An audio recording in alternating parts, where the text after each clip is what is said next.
Recently, there's been a lot of talk in the hip-hop community that snitching on somebody considered a sin. Absolutely. On the streets.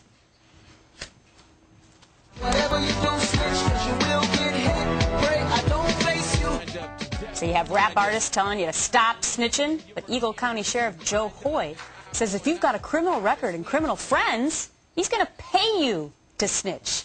Welcome, Sheriff. Good morning. All right, now understand that you snitched this idea from the snitched, whatever, from the Albuquerque police. Why do you think it's going to work where you are, and what exactly are you doing? Well, you're right. I first heard about this program from the Albuquerque PD department.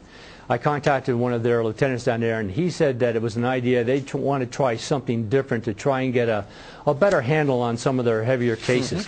And it was working for him down there.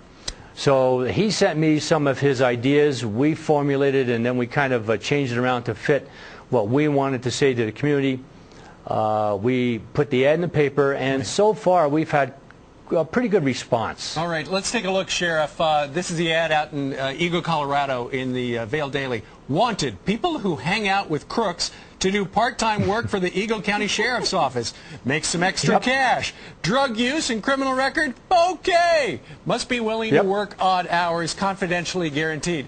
You know, if somebody printed that today, Sheriff, on April Fool's Day, they'd think that's obviously a joke. But how many people realized they mean business? They really want the confidential informants to come forward and work with the sheriff.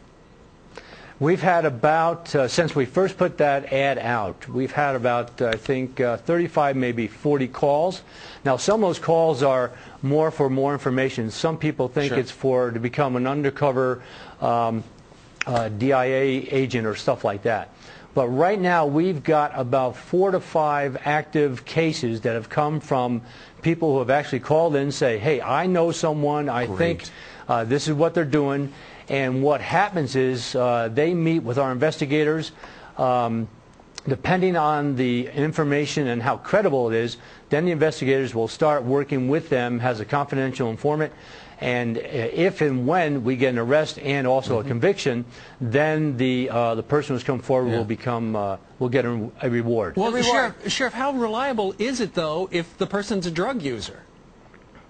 That's why they go through an intensive, I don't want to say interrogation, but an interview with our investigators. They follow up. They do some background checking on the person. And, you know, the way I look at it, there's no honor among thieves. So if someone who's a bad guy wants to snitch on another bad guy, if we can get an arrest, we can get him off the street, great. That's what I'm looking for. Right. Indeed. And you know how to do it, because cash is king to criminals and non-criminals for that matter. Sheriff Joe Hoy, good luck with your efforts out there. Thank you. All right. Thanks for joining us.